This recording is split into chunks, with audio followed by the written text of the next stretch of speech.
Welcome to the Photographers Underground podcast. I'm Jonathan Corbett. I think we're on episode 5 here with Doug Burke. It is Burke, right? It is. Okay. Differently from all of the other guests we've had, I have never met Doug. In fact, we just met in person for the first time a few minutes ago. The only conversation we've had is, hey, would you like to be on the podcast?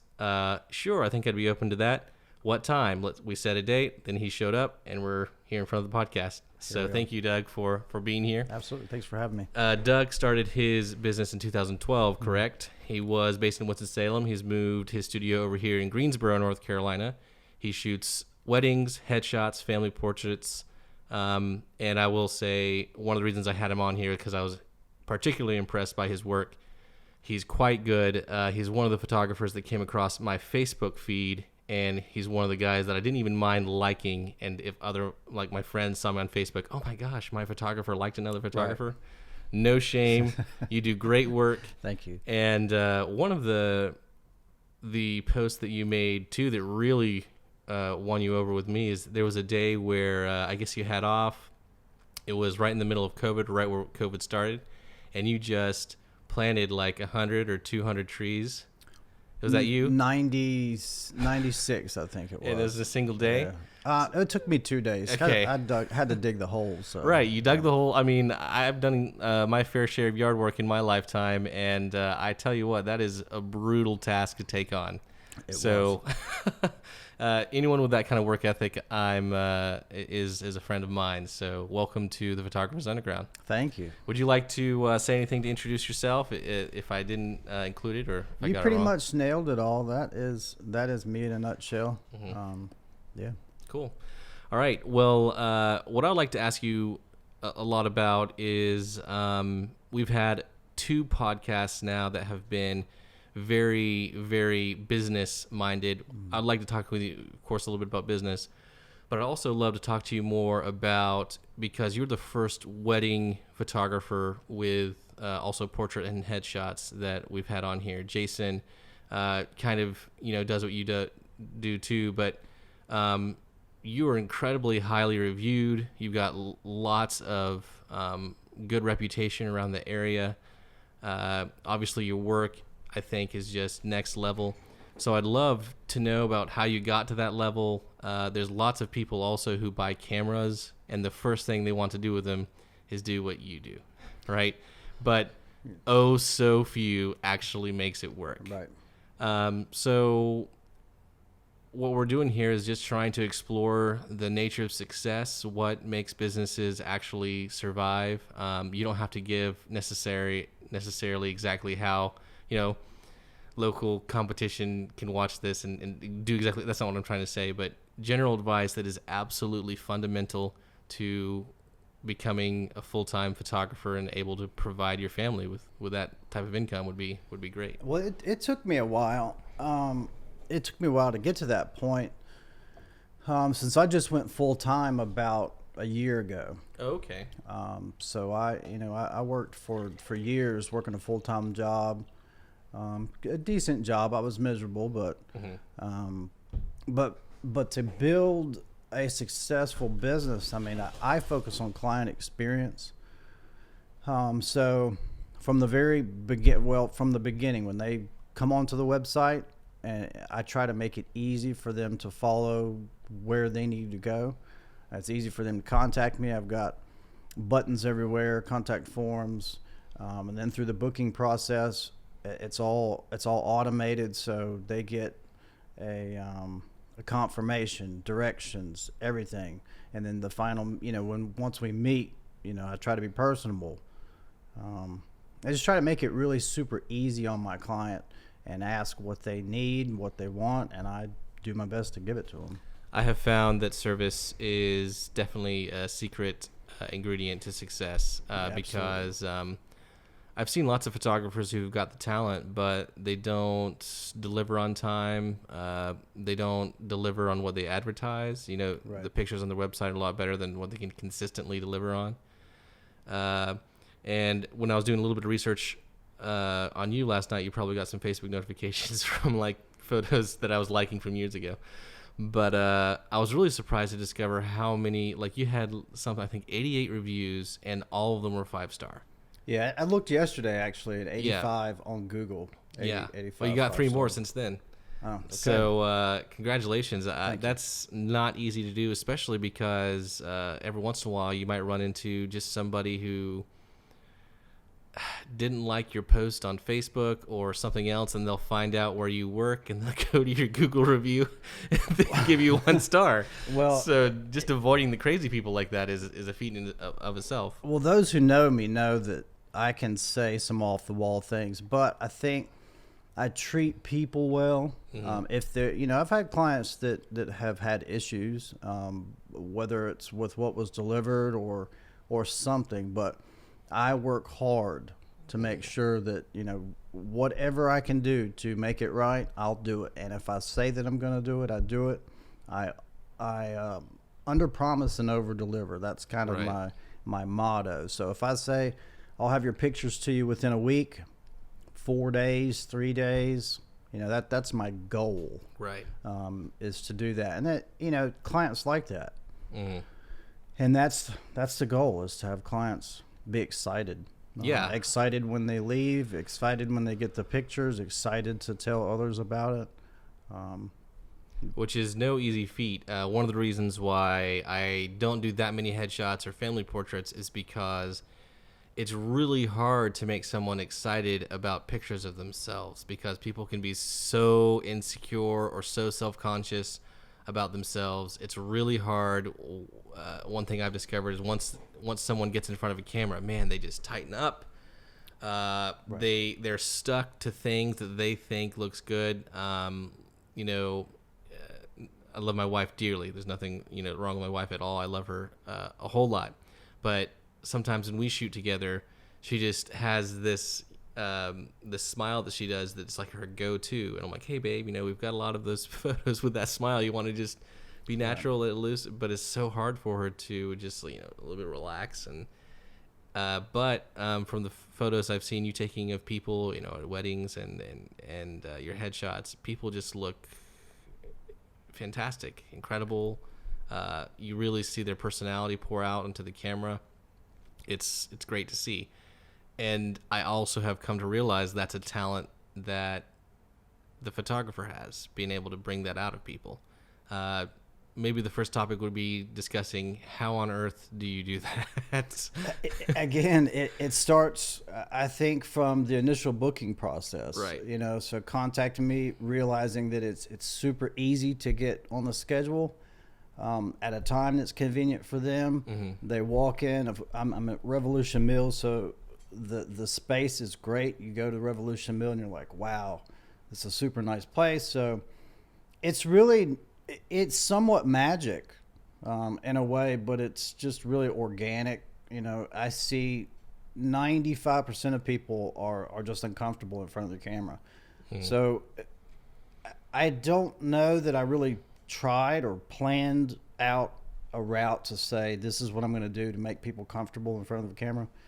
Yes. But with headshots, sometimes I may have 3 minutes. Okay. Wow. So I can get a great photo of somebody within 5 minutes. I can get one that they're excited about most of the time. So it's just talking, just like we're sitting here doing. And usually when I raise the camera up, I'll see them stiffen up. Yep, that's exactly right. I see that immediately, so I always say, just pretend we're sitting here talking. Give them something to look at so they don't feel like they're blankly staring into the camera. I say, can you see your reflection in the camera? And that gives them, they're looking at something, not just staring off into something unknown. Body placement, having them pretend like they're holding the 4-foot-long Italian sub. They look at me like I'm crazy when I say that. So there's that look of confusion, and they're like, "This dude Just trust me. must," And I'll say that. Says, "Just trust me." So I'll show them. Right. So I'll show them the process to give them an idea of what to do and what not to do. So I say, if you see something in the picture that you don't like, don't do it. It's pretty simple for me. I mean, it happens really quickly, but that's taken years to get there. I worked on my headshot lighting and posing for a solid year before I felt like I could consistently reproduce quality headshots. Right. Did I not shut the door? I think my dogs are coming down the stairs here. We may have a intrusion. Milo, what are you doing down here, buddy? Upstairs, guys. Sorry. Upstairs. They just want to. Hey, yeah, feel free to talk a little bit longer. They just want to make. You're not an allergic, appearance. are you? No. Okay. I'm gonna run them back upstairs real quick. While feel free to talk a little bit more about just having people feel natural in front of the camera. Sorry, guys. All right. So. Milo, shot. Come on. Having them feel natural. I'll take them through kind of a range of emotions. So serious face, laughing out loud, giving them something to think about. It kind of goes up and down. That way they can go through a range. Right. So we'll get kind of a serious face, which really isn't the goal, but it's part of the process. Mm-hmm. You were talking a little bit about having people focus on certain things, specifically looking for things in the reflection. Are there certain phrases that you have that you go to? For example, one thing I'll say is like, hey, don't worry if we get a bad picture. A bad picture, we'll never use it anyway. So, yeah, I'll say that. Expressions. Don't worry if you blink. Right. Don't worry if we take a lot, so there will be ones in there that we just won't want to use. Mm-hmm. But don't worry about those. Would you describe yourself as someone who's easily makes friends, people person that just kind of has a natural gift that you were born with to get people to relax, or are you more kind of introverted? I'm definitely an introvert. Okay. But given the choice, I'm good at home. I'm good at home by myself. I've just always been that way. If I'm in a crowd of people, I'm usually the one in the back, right? And I'm perfectly fine with that. But when I meet people, especially for headshots, it's so quick. I don't know these people. I have to get to know them on a personal level within 5-10 minutes. So it must come naturally. Okay. So I'm usually personable. I'm open. People usually say I'm very calm. I come across very calm. Yes, you do. But I can assure you, inside I'm not calm. Like I'm very, I'm very obsessive and compulsive, and just especially when it comes to a photo shoot, because it's so hard sometimes to focus on what matters, which is making sure you're focused on the subject, getting that good composition that you want, and just letting everything fall to the side. Because that's one of the great things having an assistant can work well with. But sadly, as a photographer, you have to worry about, okay, is this card formatted properly? Is the lighting working? Not just because the lighting's set to the right setting, but is the battery about to run out on my camera or on the lighting equipment? Or is the cord, is someone going to trip over the cord? Did I tape it down properly? Or, it's just 1,000 things you have to constantly... There's that pre-panic, the night before a wedding or the few minutes before the shoot, where you're just like, oh shoot, what if I forgot something, I think of that, but being prepared before you go into it is obviously important. So for me, it's just no matter how prepared I am, and I quantify things, and I'm pretty systematic. I don't think I've ever gone to a shoot and forgotten something. Where we couldn't do the shoot, at least. Maybe I forgot an extra battery or something. So I think you learn how to adapt. Yeah. Especially in wedding photography. Assuming you have your camera in one lens, you should be able to make it happen. Obviously, if you're in the dark, it's not going to work. But again, you figure out a way to make it happen, because conditions aren't always perfect for wedding photography. Headshots in the studio, of course, you get to control everything about it. But shooting outdoors, there's a lot of variables, so you just have to adapt. And right. You have to do it without the client knowing you're trying to, and you just have to inform the client, so there's no downtime. Having them guess what's happening now. What do I do with my hands is a big one. It's like you've carried these things around your entire life, and all of a sudden they you become aware of them. Yeah. So that's a big deal. So I try to minimize any of that uncomfortableness that comes with being in front of the camera by giving direction and constantly saying, if I have to go through some pictures on my camera, I tell them I've got to go through a few pictures, make sure focus is good, light's good, all that. So I let them know instead of just blanking out and looking down at my camera, because that makes people feel uncomfortable because they don't know what's coming next. Yeah, awkward silence can really ruin the situation pretty quickly. So you're saying there's no essential oil that you can diffuse in your studio, no music you can put on that'll put people at a good relaxed. You can't get the serenity or the. I think you just have to be open. Yeah. You just have to be sincere. And honest, and if you don't like something, you just say let's try something different. Right. You know, I mean, my approach is it's really straightforward and simple. And I'll be doing some behind the scenes stuff, video, actually this evening, to kind of show the headshot process. But it's organic. I don't like to keep it that way. Awesome. You had mentioned earlier that you had just started doing this full time a year ago, which is incredible because you seem like your work just seems like such an established professional. Like when I saw your work, I'm like, man, this guy's purebred photographer. Well, I didn't want to take that leap of faith. I had a nice job. I got, a good salary, so I didn't want to let that go yet. I just wasn't ready to. And then finally I just, took that leap of faith. Well, let's walk us through that because we've got plenty of time today. What was your journey from, starting to do photography on the side and then realizing at what point did you decide maybe I want to do this, for my livelihood, for my full-time job versus actually making it happen? I think from the very beginning, that wasn't my intent to be a full-time photographer. I started taking pictures and practicing, getting better, and then starting shooting families, headshots, weddings, all that stuff. And, I found myself getting better, more clients. A big thing for me is advertising. So you've got to learn more than just photography. A lot of it is SEO. Google ads, Facebook ads. You've got to figure out who your client is. This is one of my favorite questions. Sorry to interrupt. Where do you get the majority of your business? Is it through word of mouth, your website, social media? If you could break it down like pie chart percentage-wise. A lot comes from social media.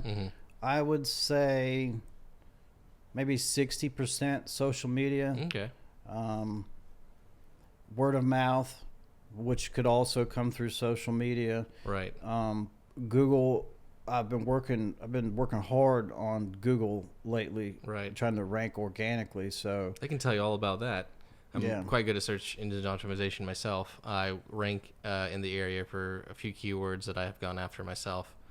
But for me, the kind of order goes probably 60 to 70% of all my business comes from word of mouth. Right.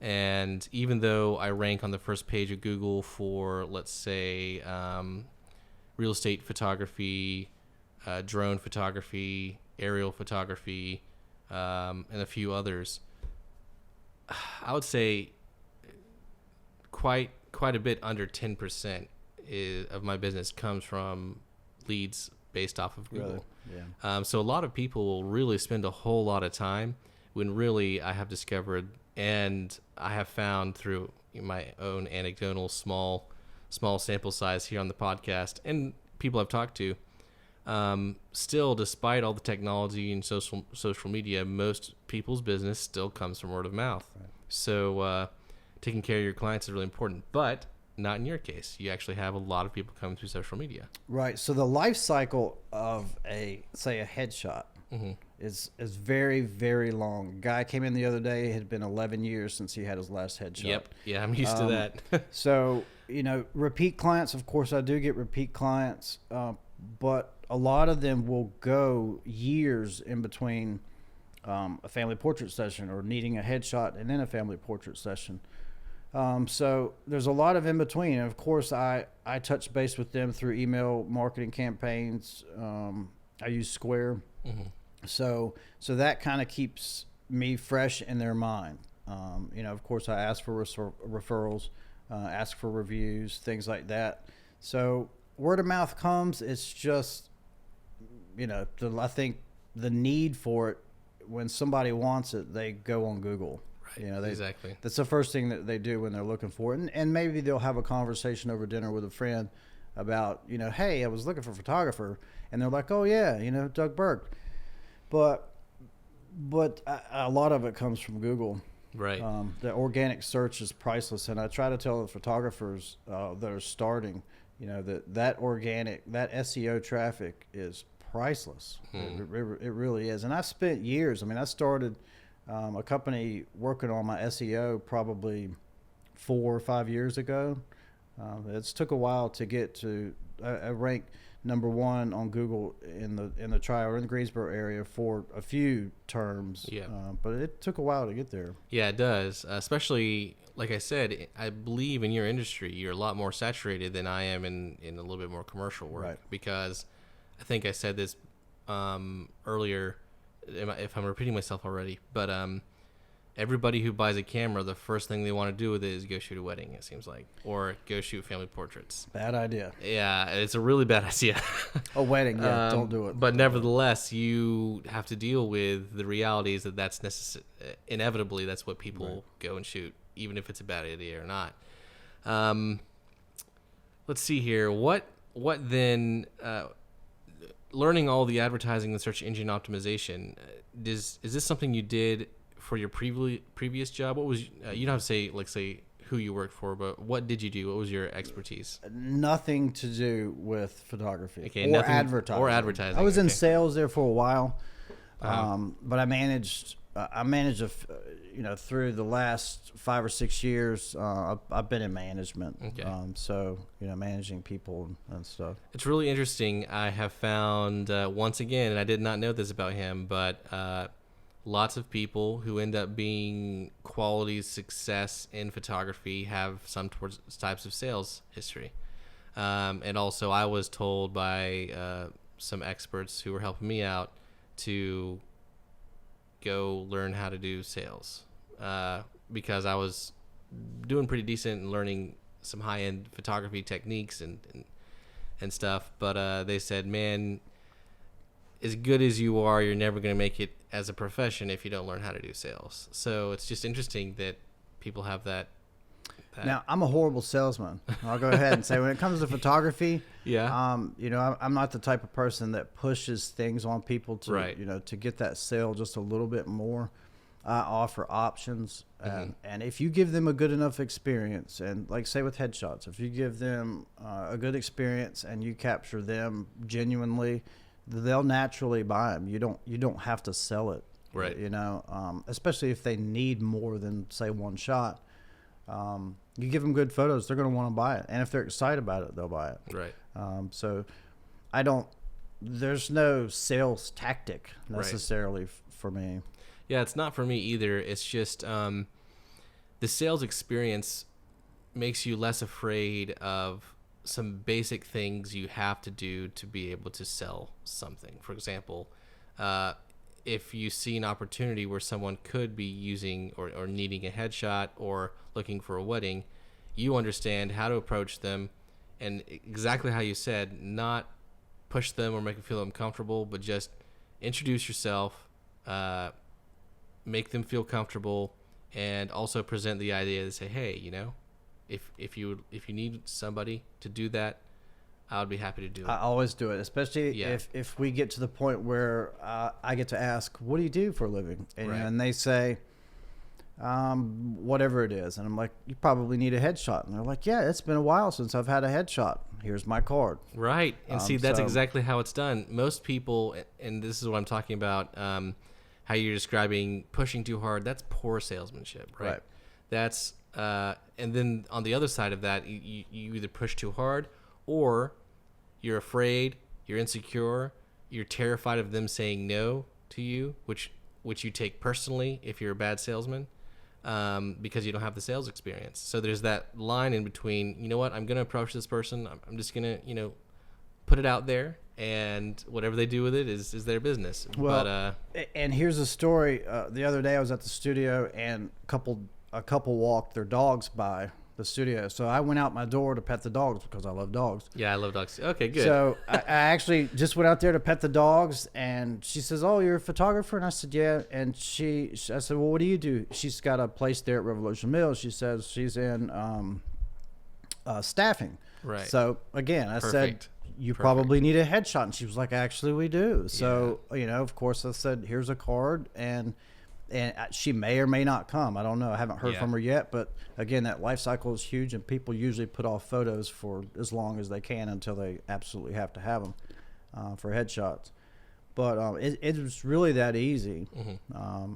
So you just be personable. You have to be likable. I don't think anybody, a professional, successful photographer, is going to be not so nice person and do well. You saying you can't start arguments with people online and earn their business? No, definitely. And I stopped social media about a month ago because it was a downer ugly. for me. It's ugly out there. It's been bringing me down too. Right. Usually, you don't know me, but I have discovered as I've gotten a little bit older and learned a few more things about myself. I've learned some things I need to work on, but I've also learned some things I'm good at. One of the things I'm good at is it seems like no matter what's going on around me, I'm still focused and driving through. But the last few months have, caught me blindsided a little bit. It's really hard. I'm not going to get too far into politics, but just photography related, encouragement related. It is difficult to stay motivated and feeling positive about things when it seems like everyone's so angry and upset. And that's I have to walk away. Yeah. And I got caught up. I got caught up for a couple months before I realized that it hit me that I don't want to be a bitter person. Yeah. So I had to walk away from that. I still log on to my business account and post Instagram, Facebook, because it's an important part of business. Yeah. But I don't scroll. I don't get on Facebook and scroll. Right. And I may go back to it. I don't know, but I'm not missing anything without it. You are not missing a single thing. That is for absolute sure. One thing I wanted to ask you about is, so we're here in my underground studio here. Obviously, we have cars in the background and things. I originally made this place because I figured, you know what, if I ended up doing headshots or product photography, I could always just back the cars out of the driveway and then have that. But then I also realized, man, you know what? It wouldn't be natural for someone to come here for a headshot just because it seems so shady going to someone's basement and getting stuff. So I don't think I'm going to invite people here. I'm just going to keep this here for products, which I do, and things like this where we're doing podcasts or YouTube videos that I do, and that's been great. You are now at Revolution Mills, which is in Greensboro. Before that, I think you had a kind of like warehouse style studio. It was Studio 503 in Greensboro off of Washington Street. Not the best location. Okay. It served the purpose for a small time when I moved the studio from Winston-Salem to Greensboro because we moved. That was just where I ended up for about 4 months or so, something like that, before I realized that this just isn't like, and I speak about the client experience. Just like your clients coming down here. Yeah. Seems a little odd to be going into some dude's basement that I don't know. Thank you for coming, by the way. Did you be honest, coming to the basement, did you feel a little bit like, oh man, is this gonna be fun, or am I about to get shot? Oh no, I'm not worried about that. See, okay. I didn't worry about it because you told me. Right. Yes, but of course, you have to start somewhere. I started in my garage, and I had clients come to the house, which are really, I kind of didn't want people coming to the house because there's a bunch of crazies out there.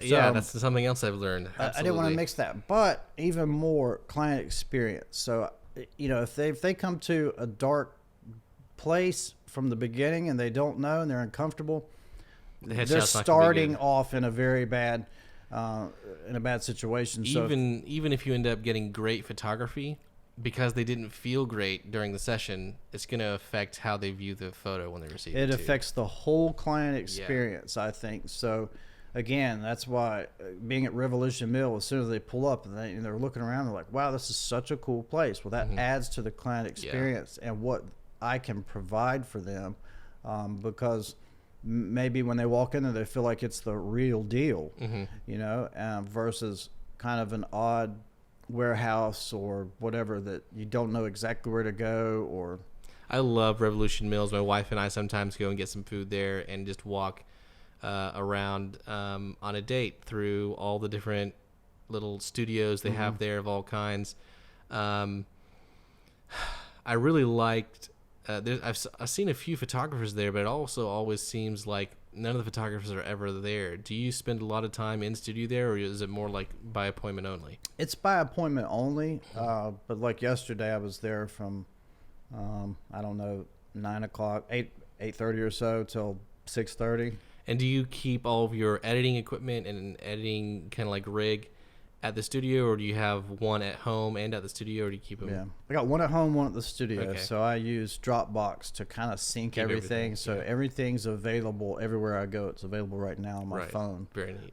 So anywhere I go, if a client needs files sent to them, I can do it on the fly anytime. Cool. I can edit at the studio and edit at home.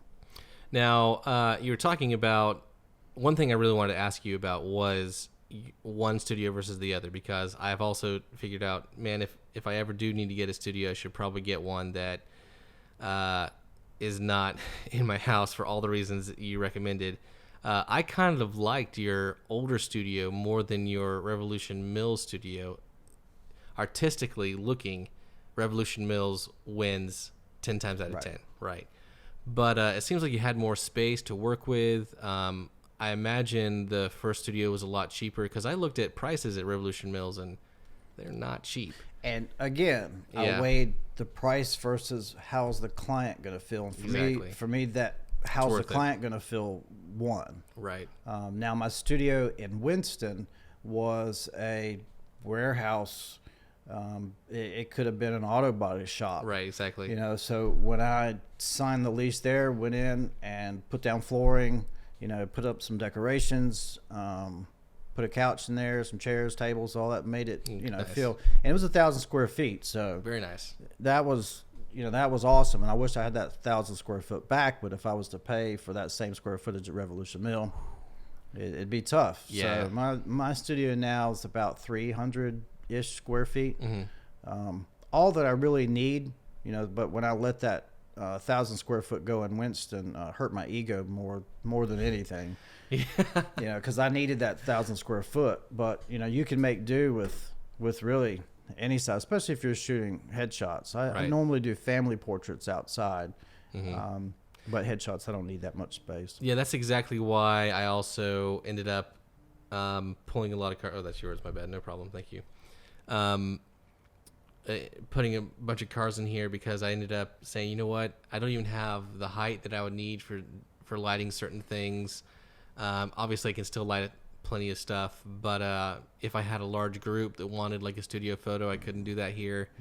So I'm just going to make this more of kind of like a flex space that I can do a lot of things. So you walk through like a little workout area I have with a punching bag, and then we've got these two cars here, but there's another car on the other side of that I'm working on. And then we have a space dedicated over here for all my photography stuff, and I just love that. And then, like I said, if I do need more space for a project, I have done a few headshots in here. Then I just move the cars back, and then I have as much space as I need. But I've always dreamed that one day I would have a nice little spot where I've always thought it'd be great to maybe even build or purchase so that you can own a little warehouse space that has like those 4 sections. Mm-hmm. You work out of one section, then you lease out the other 3, and then hopefully just the renting of the space pays for your space. Then you don't have that overhead, and then you're good to go. And what I found with that, when clients pulled up, it looks like a warehouse. Again, they're unsure, and I'll just ask them, what did you think when you pulled up? Yeah, exactly how I did to you. And they'll yeah. say, thought it was a little odd. We were pulling up to a warehouse. It's nice that people are honest, man. Sometimes I find it so hard to get people to be honest with things. I'll just, you just ask them. You don't beat around the bush. If Yeah. you want to know something, you ask, and you listen to what they, to how they feel, and think about that. Okay. And is saving money more important, or is that client experience more important, and that's something for every photographer to decide on their own. Mm. Yeah, you're mentioning client experience a lot, and I'm noticing that must be central to a lot of just being out there and surviving and making it happen. One other thing I would love to ask you about too, since especially on these podcasts we've been so kind of like backstage driven as far as how things works behind the business. Let's talk a little bit about the art of what you do and your strategy behind making sure that photos turn well. For example, lots of things I have discovered is lots of photographers don't realize certain things exist. Like there's certain industry expectations when you do real estate or headshots or weddings. For example, if you do a wedding, it's really important that you grab that first kiss, that you have your bridal sessions, the shots with the groom and the groomsmen. Then, of course, you want shots with just the bride and groom. And lots of people will go into a wedding not understanding that there's certain things you need to capture. When people do headshots, sometimes it ends up looking like a 90s glamour shot that's super awkward and outdated, and people don't realize, a corporate headshots, you got to make sure that focus on the eye has to be tack sharp. Right. You may love 1.4, 1.8 aperture, not necessarily the best thing for a headshot. Sometimes it is better to work with a little bit wider of a field of focus than just going for that pretty bokeh. And then with real estate, you really got to make sure that your verticals are vertical. You don't want the walls caving in or bowing outwards. And, some realtors really like to see out the window. So you've got to learn how to blend images properly or do HDR or flambient. Anyway, I'm moving on. What are some of the things that are absolutely a must that you have to learn when you're doing headshots? And then let's move on to portraits and then move on to weddings. Headshots. It depends on the use. So let's say somebody's like actresses. So theirs are going to look slightly different. You don't have to have smiling approachable necessarily for an actor. Depends on what roles they're going for. If I'm shooting headshots, I may shoot at f2. 85 millimeters usually what I'm shooting at, to kind of blur a background if we're going for kind of a natural background. Corporate stuff, realtors, professionals, things like that, I'm about f10. I like to personally shoot. Gray's my favorite color, so I shoot on gray a lot. You can also change gray pretty easily if you need to. Right. Yeah. And or white. White's got a very nice, clean look. So I do a lot on white or gray. I try to keep it pretty simple. Backgrounds, I try to keep it really super simple. Well, that's the style right now, especially. I mean, if you have one of those fake brick vinyl backgrounds, or it just looks horrible, and nobody's gonna want that. So just having a simple, minimalistic type of feel comes off a lot more professional, and people just love that. Plus, if you're lighting it properly, which you do, there's no beating it. It just looks great. Correct. Now, if I have a client that comes to me and says, I really like this brick wall, I'll say, that's fine. But, and I'm honest with them, that may be 1985. And if you want to do it, you're paying me to do it. I'll give you what you want. Exactly. But right. I would suggest that you look at some modern headshots and how you want to come across. That being said, at Revolution Mills, you do have some brick walls with lots of character, so you can pull it off with a little bit more of a modern feel. I know I've shot. By the way, what's up with the security at Revolution Mills? They are absolutely super strict and kind of rude. You're supposed to get pay for like a photographer's permission, which I do, and the security there, I presented my permission one time, but they still just interrogated me like I was a terrorist or something, planning to blow the place up. It was just wild. I've been paying for space there for a while, and this one sergeant there has asked me, she's came in contact with me 5 or 6 times. while I'm shooting there. And I tell her the same thing every time. I've got studio space here. We've been through this. I try to stay polite, but Yeah. I wouldn't take it personal. But that's what I'm paying for. I'm glad to hear that, actually, that security, because we see a lot of photographers over there. So many, I imagine. So, if you're not paying for space over there and you're not paying to shoot there, you don't belong there. Right, of course. And I'm paying for somewhat exclusivity over there. So I like that. Yeah, but absolutely. I never run anybody off. If you're Yeah. over there, I honestly don't care, because it's not necessarily hurting me. Right, of course. And I'm not that guy to say, "What are you doing here? Do you have a pass?" I don't care that much. Not a hall monitor. All right.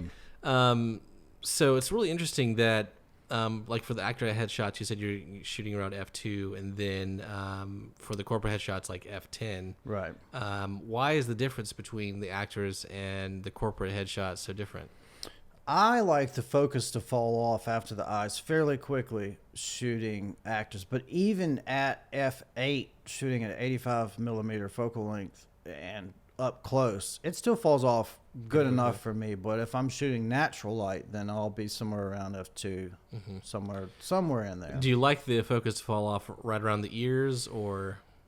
Yeah, and some have been, the nose is out of focus and the eyes are in the focus. I love that, honestly, if I can pull it off. I tell you what, a lot of the cameras now with the automatic eye focus have been a huge help, because sometimes when you get to those shallow depths of field, man, getting that it's hard. perfectly focus on the eye isn't easy. Do you ever add depth of, add bokeh in post? No? Never. Okay, because I've seen a lot of strategy where people just shoot it like f18 or something I try crazy, to get and then I try to get everything right in camera, Yeah. right to me, what I'm going for in camera. I don't rely on, I can, unless it's a hair or something like that that's not worth stopping for, that I'll just say I'll take it out in post. Right, exactly. But as far as effects and blur, I don't know. At first, I would add blur, and of course, it would just look unnatural. Doesn't look good. Yeah, I you can always tell, and like you said, I do think getting things right in camera looks the best, hands down, especially with lighting and everything else. That's one of the things I had to learn 7 or 8 years ago, is because I am good with computers. I'm very good with Photoshop and techniques like that, but I was just relying on it too much. And then I worked under a commercial photographer who was just obsessive with getting everything right in camera, like things you would think, oh yeah, of course you can Photoshop it. No, we're not going to Photoshop that. And then I was surprised, because lots of times when he would get it into the post processing, it was very little. Like most of the time he would crop something, right, if it needed to crop, but it's less work also. Yeah, and it saves a lot of time. If you want to spend 30 minutes in Photoshop trying to fix something that you could have done on set, then in 5 seconds, right? I mean, that seems foolish to me. Well, a lot of stuff. A lot of the problem is people just don't know how to get what they're looking for. It is very difficult to learn how to do lighting off camera properly. The studio lighting, and then learning how to modify the light properly, making sure you're getting the soft bucket, the soft boxes or the grids, or sometimes people overcomplicate things and just they don't. And then if something doesn't work the way they think it should, based off of how they watched it on YouTube or read on a blog, they're completely lost, because they don't actually understand the concept themselves. So when something doesn't go right, or let's say they have to take down their set, move into another space because they're shooting on site that day, they don't know how to set it back up again properly and get good shots again, because they didn't know what they were doing when they set it up the first time. So that's why I really appreciate all of your work so much, is because, man, you know what the heck you're doing. Thank you. So then let's move on to weddings too, because one thing I really admire is, and I do know quite a few wedding photographers, and their strategy for on the day of a wedding is like, hey, do you use off-camera lighting at your wedding? Lots of people are like, ain't nobody got time for that meme type of attitude. But obviously you use lighting on your bridal sessions, and it looks incredible. how do you manage a wedding day, and what type of lighting necessarily do you use and carry that around with you? Do you use just flashes, off-camera flashes, or do you? Most of the time, it depends. It depends on where we're shooting. So obviously receptions, I'm using on-camera flash most Right. of the time. If I can bounce the light, I prefer to do that because then I'm mobile. Just shooting the flash straight up, right? Speed lights, Or right? something around. But most of the time straight up if possible. Okay. Very few times will I set up, a cross lights flash there at a reception because there's kind of a sweet spot and I have to stand in one of two places. And that to me is just, I don't know. I like to move. So if I can move and have the light be consistent, that's perfect for me. Now like shots of the couple, sometimes I may not use any flash. Other times I might. It just depends on the location. If I feel like everything changes. For me, it changes so quickly, and I don't necessarily have a rhyme or reason for why I would or why I wouldn't. Mobility's big. How much time do I have before? Because sometimes, the bride and groom may say, okay, let's go right now. I don't have time to grab a light stand. Right. And my portable speed light or something, or if I have prepared for that correctly, then I'm ready to go. I can everything's already set up. I just got to grab it. My trigger's in my pocket and, Right. we're out the door. So I try to be prepared as possible, but I'd say it mix 50-50 where I'm using lights. I'm almost always using lights during the getting ready time, never during a ceremony. I don't think I've ever used any sort of lights during a ceremony, even if it's super dark. Like Castle McCulloch. That has been the darkest place I've ever shot, and it was really great. I mean, it was challenging, so I loved it. So it was also challenging in post-processing because there was probably 3 or 4 different color lights there also. So trying to get everything to look right was tough. When you have mixed lighting, that is just the worst, especially coming from real estate, because one of the worst, the thing that I spend the most time editing is color casting. Right. Especially with HDR or bracketed shots, when you have that sunlight coming in and then it's usually bouncing off grass or something, and then the white interior just looks green. Right. And you're just like, and to someone who's not a photographer, they probably don't notice. It's just like, that's what it's supposed to look like. It's like, no, that's not what it's supposed to look like. It looks horrible. Especially, like I said, when you mix HDR with that, man, if you don't blend it properly, that's why I usually hand blend everything in Photoshop. Those HDR programs can take that hint of green and just nuke it. See, I'm not familiar with that. I mean, I know what you're talking about, but it's not something I'd almost never shoot real estate photography. So that's all kind of gibberish to me. It's just horrible to use. Let's talk a little bit about going back to business a little bit. Do you have a certain amount of shoots you try to shoot a week or a month, or do you have seasons that you are kind of like, this is my jam this summer, it's wedding season, or is it more of, I'm just going to advertise and we'll see how it goes kind of thing? Everything has a season. Even headshots, it's somewhat consistent year round. It still goes up and down. Obviously, senior portraits is seasonal. Right. Weddings usually go up and down. So weddings normally book more June and January. I don't know why exactly. June and January? June and January. You'll see kind of a peak. And I know that through Google search. Right. Console. You can see the search volume. You really are on top of your stuff. I mean, most people don't even know about Google Search Console and search engine optimization, Google Analytics. A lot of people don't realize that. Anyway. And again, there's been a few photographers that ask questions, and I'm an open book. I'll help anybody. I don't necessarily see it as competition. But I'll tell them these things, and they normally don't do it. It's because it's a lot of work, and it when you first walk into Google Analytics, it's like, what the hell is overwhelming. This? Yeah, it is. So it took a lot of time, but you just won't have the knowledge that you need. Because if you're advertising senior portraits on an off time, it's a waste. It's a Yeah. complete waste. So you're wasting your ad spend that way. So if you advertise a month before the peak, then of course you're it's an educated guess, and you're likely to get more conversions that way. Same thing with weddings. Same things with headshots. Headshots I can advertise all year round, but still has kind of a peak.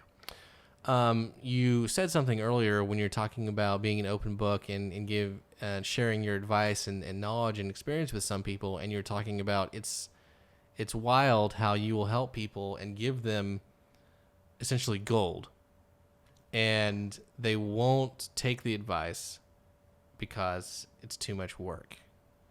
Do you think that's a big reason why a lot of people don't succeed? They think they want to do photography, then they realize how much work it is, and then they just say, nah, no thanks. Well, I think, if you love taking pictures, nothing wrong with that. But if you want to build a business, you've got to do business things. Yeah. And SEO, analytics, learning how, to minimize your clicks, how much you're paying per click and all that stuff. You need to know all that stuff just to run any successful business. Because you could be the greatest photographer in the world, and if nobody hears about you, you're broke. You're not making any money. I mean, you can eventually build up through word of mouth, but ultimately, if you want to be busy and pay your bills and feed your family, then you probably need to advertise. Now, but that's okay because the bank will just let you, give you a few months rent free, though, right? I mean, they'll understand, right? And you can pay with exposure bucks most of the time too. So just shoot tons for free, and when you call Duke Power to pay your power bill, just say you've got a couple $100 in exposure bucks, and you can just pay it that way. I'm glad you caught my sarcasm. Thank you. Yeah. So how do you feel? A lot of times, I think we're also in some similar Facebook groups. I think we're in the Art of Portrait Photography. Mm-hmm. I've seen some posts there, and I always like your stuff. A lot in those groups, especially, I find a lot of people who I guess are experienced telling people to shoot for free.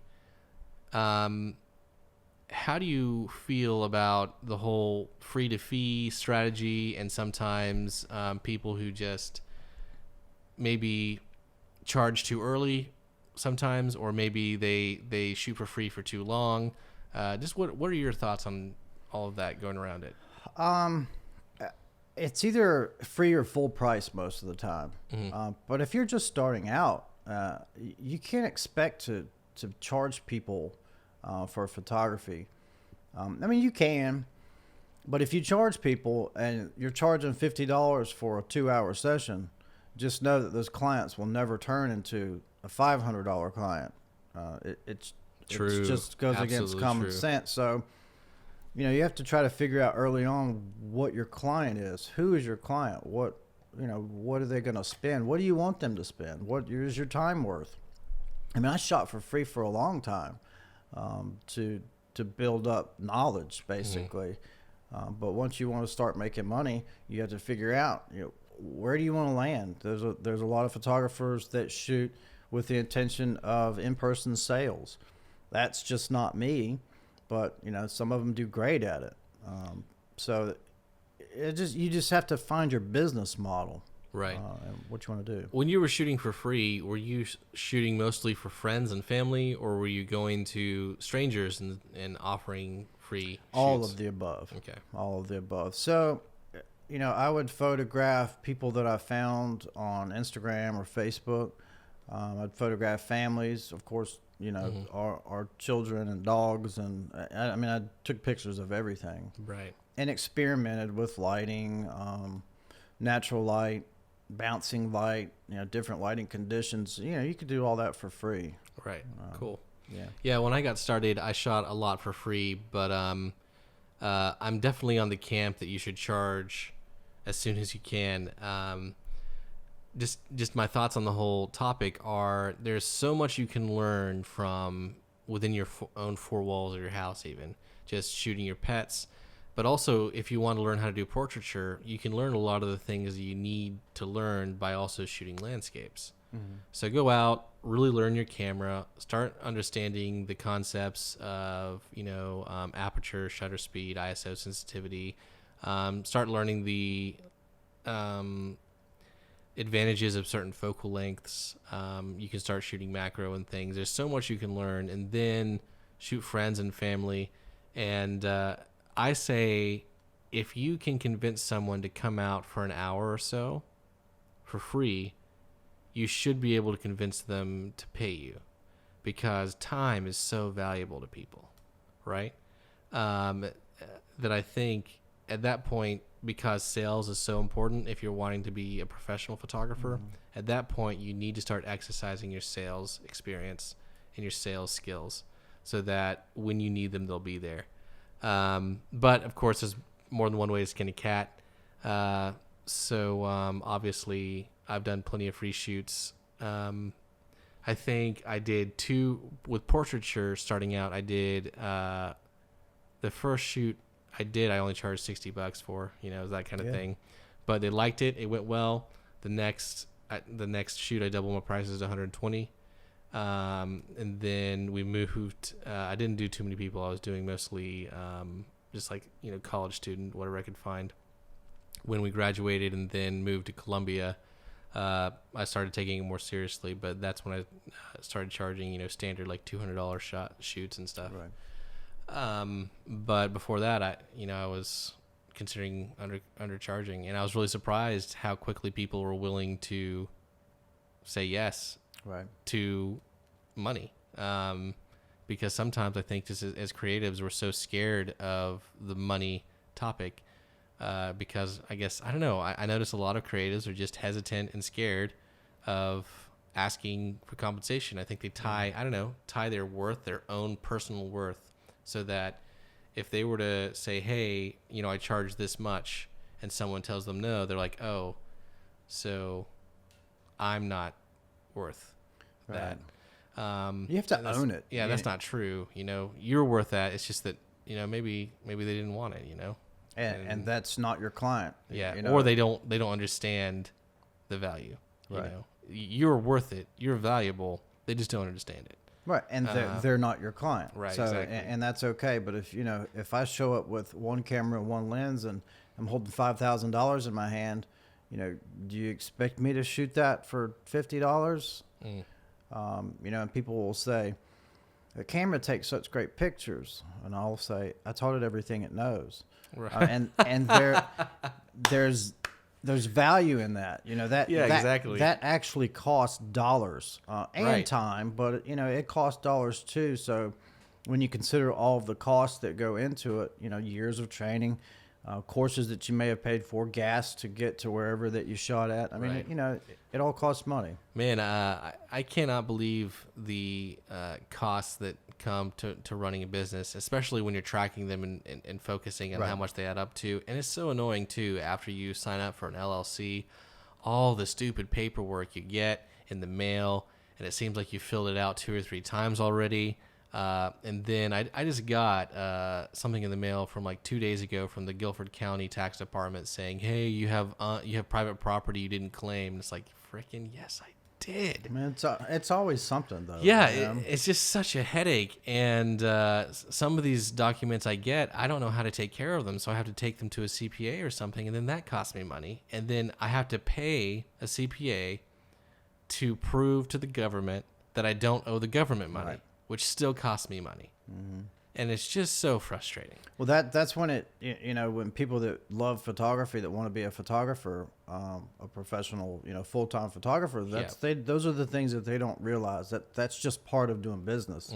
And those are the things that are horrible, and they're not fun, but the majority of your time will be spent behind a desk, looking at a computer, whether you're editing or business related topics to keep everything afloat, and that's where I spend a lot of my time. Yep, it does beat though working at a desk at some cubicle for someone else, that's for sure. Absolutely. You had said you weren't perfectly happy in your previous occupation. I would like to talk a little bit more about that journey from from your, full-time job before into this one. Like, what was your strategy from going from, part-time photographer to full-time? And what was it like talking to your wife about that? I'm not sure. Do you have any kids? We do. Okay. How many kids do you have? 5 girls and 1 boy. Oh! Yeah. The last one left at home is 14. Okay. So. Wow. Okay. Excuse my reaction. I was expecting, right. I've got 2 or 3 kids. It's like, okay, so you have 6 kids, Right. and you're a full-time photographer. So that really must have been, that makes the decision a lot harder because you have a lot of people depending on you. But they're already out of the house, I guess. All but one. Okay. Well, how old are you, if you don't mind me asking? I'm 44. Okay. So you've had 6 kids. Just take us through that journey from going from being an employee to self-employed. Well, I kind of gave myself a time frame. Actually, I cut it off probably 4 months before I said, okay, 4 months from now, I'm going to become a full-time photographer. Okay. Well, I couldn't stand it anymore. So I had that conversation with my wife, and I looked at what I was making from photography, and I thought, if I don't do it now, when am I going to do it? When is it going to be a perfect time? Never is. And there wasn't one. I couldn't find that answer. So, of course, I had that conversation with my wife, and she encouraged me. And, I'm the type that believes that no, it'll be okay no matter what. The worst possible outcome is that I get another job. Right. And that's a possibility, and it may not be the perfect job, but it never will. So I figured, well, let's just go ahead and do it. And that was it. Well, it's interesting because you're just talking about it nonchalantly, but the things I'm gathering from is you had specific date, you had set goals, you had some specifics that you were trying to focus on. So it wasn't just, some people talk about, not all who wander are lost. I'm like, yeah, but that's a really good way to get lost. Right. So it's good to hear that, this stuff is intentional. It's not always, I hate it. And we were talking about this last podcast with Landon. People would say, man, you're so lucky.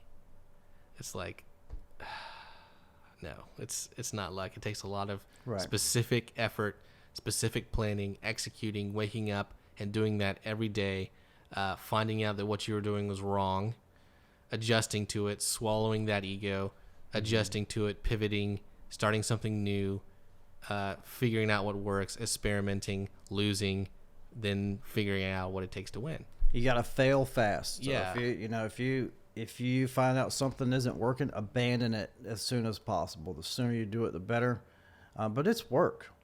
And people say if you do what you love, you'll never work a day in your life. Well, I think that's a lie. You'll actually work a lot harder if you do something that you love. Because I'll work 7 days a week. I love to work. I have no problem working 7 days a week either. Yeah, I love it. I love to work, and I like to be busy, and that takes me back to those trees that I planted that you mentioned.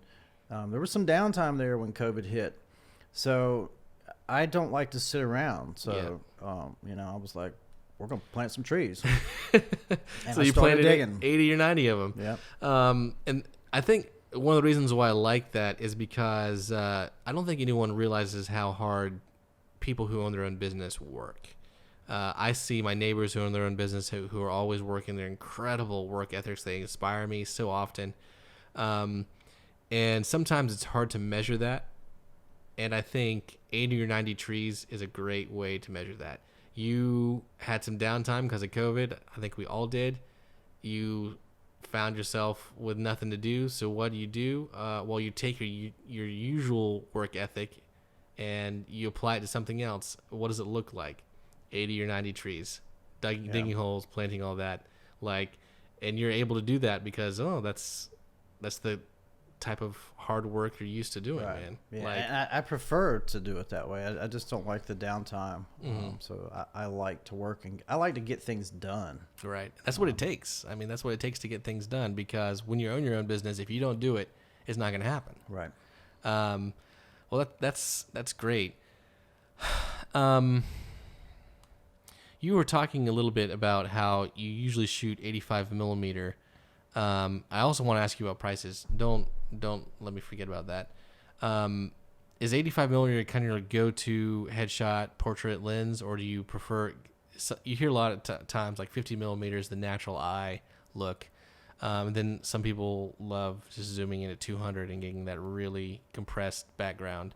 What are your thoughts on all focal length and portraiture? 85 is kind of my go-to. Yeah. Now I've got the 1.2 that I use in studio. And I've got Do you ever shoot at 1.2? No. Never. No, I can't nail focus like I want to at Right. 1.2. Same. I agree with that. What's the lowest, the shallowest aperture you'll shoot at? I think f 1.8 is probably, but that I won't do that with my 1.2. Right. I'll do that with the 1.4 with internal stabilization. Okay.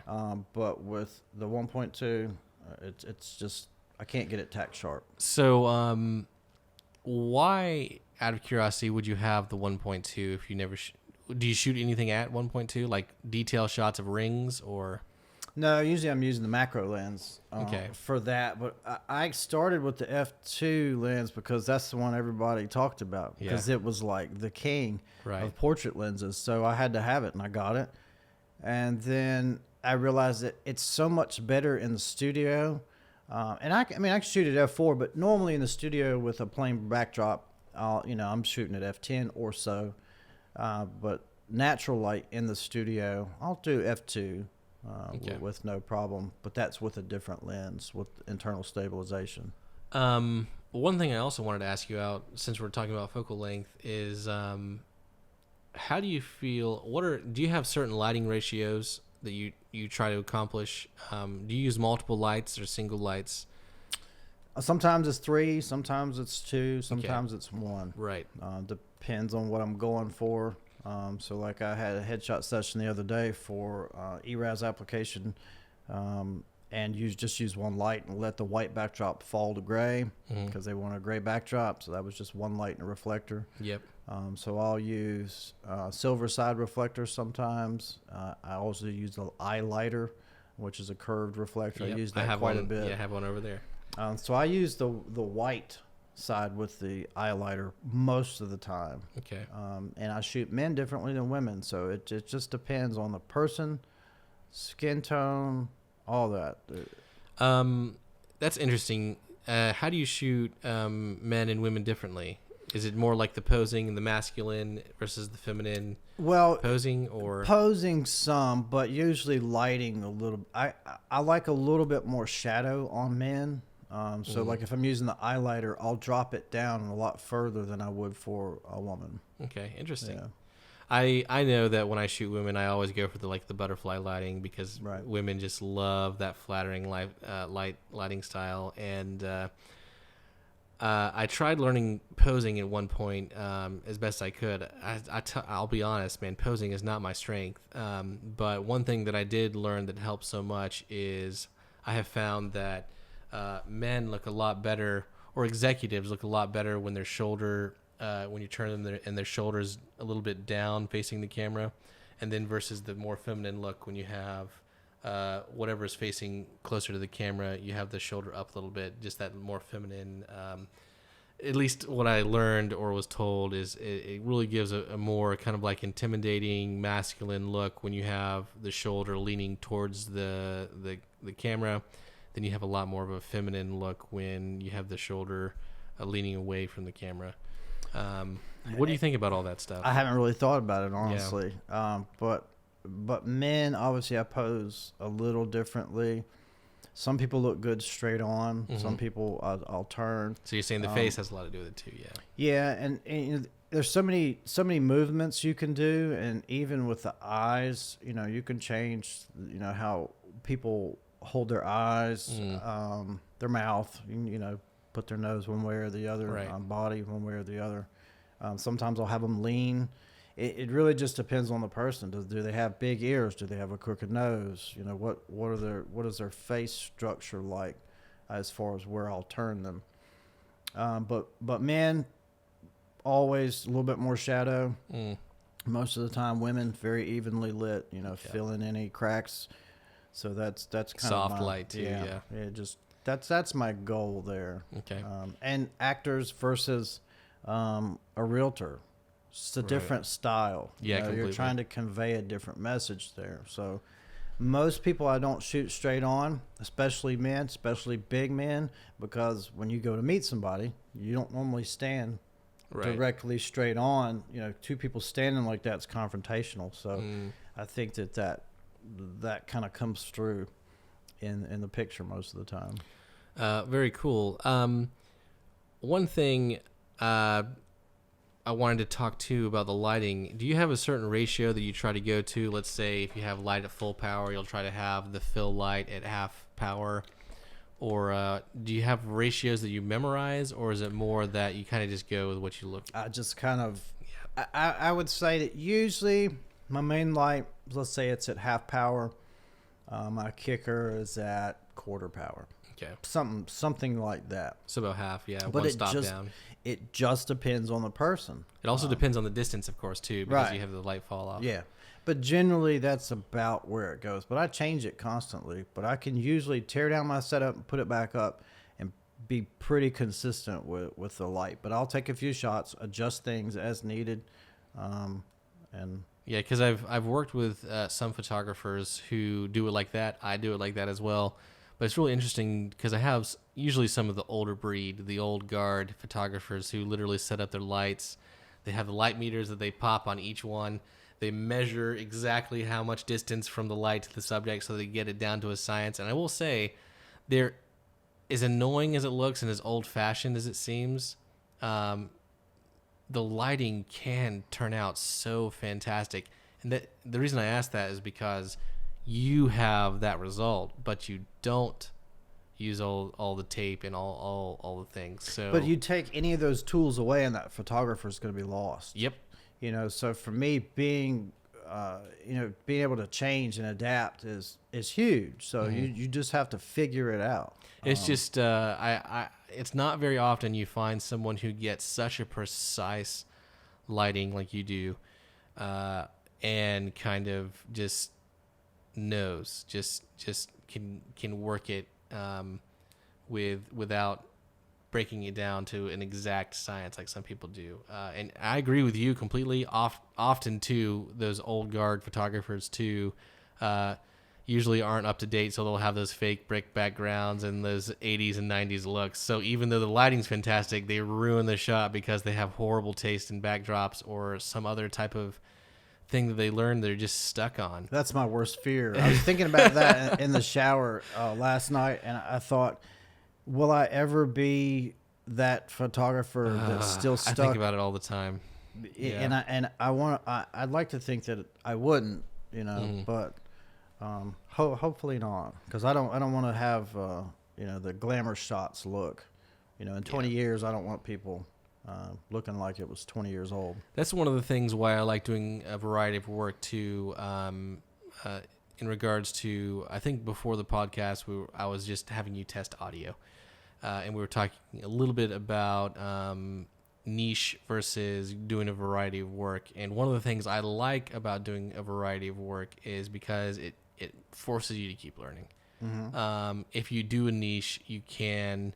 What some people will call, people will accuse people who do a variety that they're jack of all trades, master to none type of thing. But I will say the opposite too. Lots of people claim to be experts in their niche, but really all they are is a one-trick pony. And you could look at it either way. Yeah, I mean, exactly. You could look at it either way.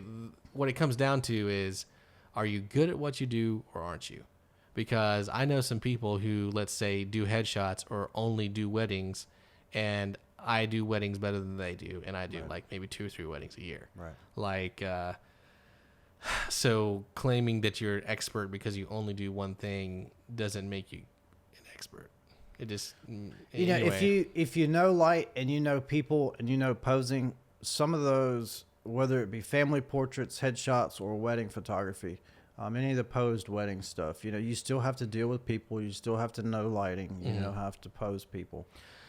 You reminded me actually of some of the industry expectations in portraiture. Is like when I was learning portraits, just the way I entered photography, I was always interested in the light, the lens, and the camera. That's what a lot of people are interested in, and I didn't even think about posing. But posing in headshots, portraiture, weddings is, I would say, one of the most important things you can possibly learn to make a good picture. Another thing I learned too is that when you're doing family portraiture, especially having props, things in the image that, let's say you have a kid with, I don't know, a little baseball and a little bat, can really make the difference in a client really loving the image and not loving the image, putting a little bit of effort, extra It gives effort it in. like an intention to the photo, and I Like honestly I don't use props, and people ask me about it, and the clients are always welcome to bring anything that they want, but I don't provide anything. If we're shooting at a park, we'll use a flower or something that we found there for the child to be interested in, because it's already at the park. I try to intentionally study female photographers in regards to how they do things differently, because I have noticed that sometimes they do something that I don't know how to do, right? I don't get, because I do believe that, guys and girls are different and they think differently. And there's reasons why some clients go to girls photography, because they want, girl kind of eye, girl kind of strategy. One thing I have noticed is that a lot of girl photographers or women photographers who do family portraits really knock it out of the park when it comes to props. Those blackboards, beautiful dresses, different outfits. And I've seen, in these groups as well, just huge garages and storage areas packed with props that these photographers have collected over time. So it's something that I learned that I think is absolutely true. I noticed too, always, when you have a family photo shoot, it's usually, of course, the mom that's bringing props, not the dad. Like, I really want this baseball glove in baseball. It's like, no, the mom was going to bring that, So it's interesting. Let's move on to pricing a little bit. Lots of times at least I've noticed a lot of photographers will tend to get cocky or their ego will start getting, because let's say in the real estate world, oh man, I can't believe it, I just landed a $3 million listing. It's my first $1 million home. I'm so excited about this. And then people are like, oh man, great, how much you get charged for, or how much you're charging for it? It's like, well, I'm doing this one for free. It's like, well, why don't you just go shoot like a $200,000 home and get paid for it, Right. Because we were talking about those exposure bucks earlier. The first guest we had on our podcast, James, there's a lot of Instagram photographers out there who have 10,000 or 100,000 followers, and they will go out and shoot Lamborghinis or Ferraris for free, once again, just because they want the clout from it.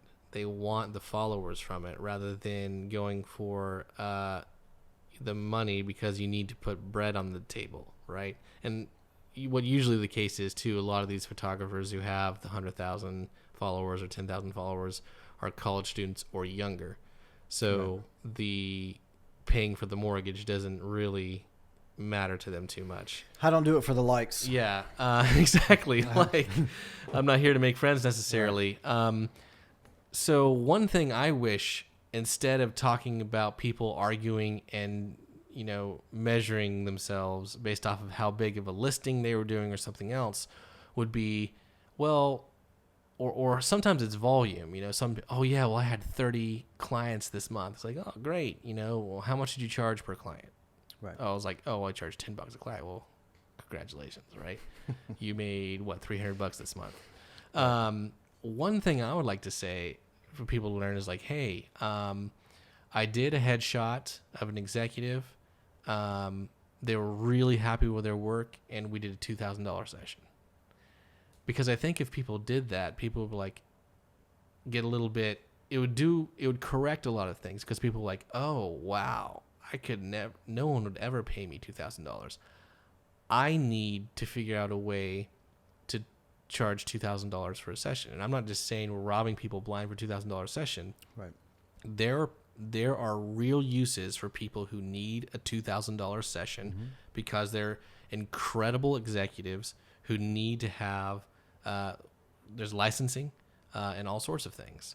And then there's people I talk to who says, I mean, I'm not going to pack my car for less than $500, Now, practically speaking, it's wonderful talking about, charging those types of things. And I know in fine art portraiture, it wouldn't be uncommon to have those sessions where they come and they buy prints and things and they're walking out the door having charged $10,000 or something, right? That exists.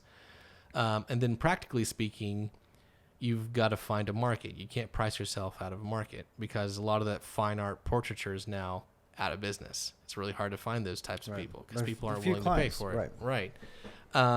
So the practical way of going about it is, okay, let's say you charge a certain amount. Let's say you're a consultant for businesses. You go around, you have several clients who are business owners and you consult them.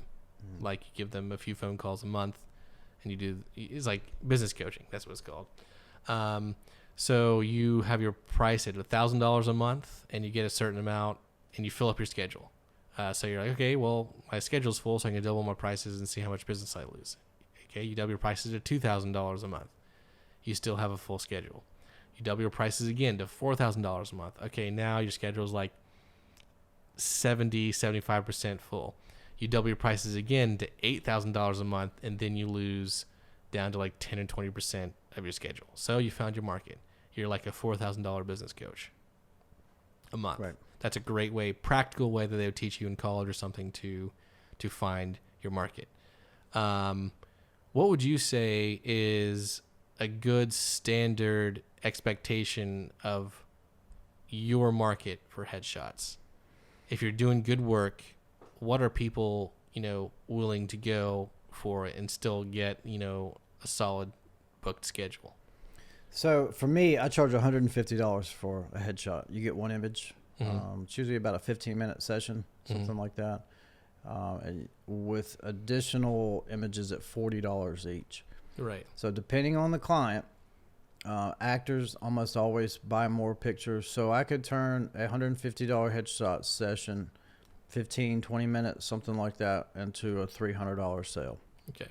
So again, it just depends on the client, but the business model too. And what do you as a photographer want from your time? Me, I kind of think I don't right now, I don't need to be at $500 for a headshot session, depending on what the client wants out of it. How long will we spend on it? I can get what a client needs within 10 minutes. My clients, most of the time. You're very good at what you do, man. Right. It takes me longer to do that. Yeah. So literally, a gentleman last week, he was in the studio for 8 minutes, and that included him walking in the door, chit-chatting for a second. So, you're making $150 in 10 minutes. We got to edit and that sort of thing. Edits, I get it right in camera, so right. I'm taking care of blemishes and things like that. So the edit's like 5 minutes. So I want to stay on price, but I am curious. I have to ask. You don't do any type of airbrushing or split toning of the colors with the skin or anything like that? Depends on the image and what everything's looking like. All right. So blemishes, yes. I'll soften the skin if necessary. With good lighting, that usually isn't necessary. Right. So, and I usually put a black and white layer over the image and then reduce the reds down to really see all the blemishes on the skin. So it's really quick. That's advanced. You talk about all these things as if they're matter of fact and anybody can do them, but that's some difficult stuff, doing that kind of thing, looking at your curves layer and all that. It just comes with over time, you know. And I've considered outsourcing my headshot editing. I wouldn't recommend it, man. Gosh, I can tell you about. I've tested a few companies and they've done okay. Yeah. But that still makes me nervous. Well, here's the thing too. This is what I have found. Lots of times they'll have their premium editors to get you hooked, Right. and then the second you do a few jobs with them, they'll pass off to either offshore editing or some wild people who you will get the edit back and you'll just be like, WTF. Right. Were they thinking? That's what I'm scared of. Yeah, sometimes I think like, wow. Sometimes I think, wow. Yeah. What the heck are they thinking here? Well, at some point, I feel like I'm going to have to find a retoucher Yeah. that's reasonably priced, or just go up on my Because prices. you're so busy, right? Yeah. Right. So, like with School of the Arts, North Carolina School of the Arts, I just did last Sunday, and there were 20 students or so, and each one of them is going to get 2 images. So that's a lot of time editing 40 photos, and they'll actually, most of the students will probably buy more. So it's likely to be, 50 images, 60 images that I'll have to go and retouch. Right. I'd rather be doing something else with my time than retouching those photos. So it just depends. If I feel like I can make money, if I can make more money doing something else, Yeah. then I'm going to outsource it. But if I've got the time, then I'll just do it. Yeah. It's just you got to make sure, like you're saying, you got to make sure the quality stays. Yeah, right. All right.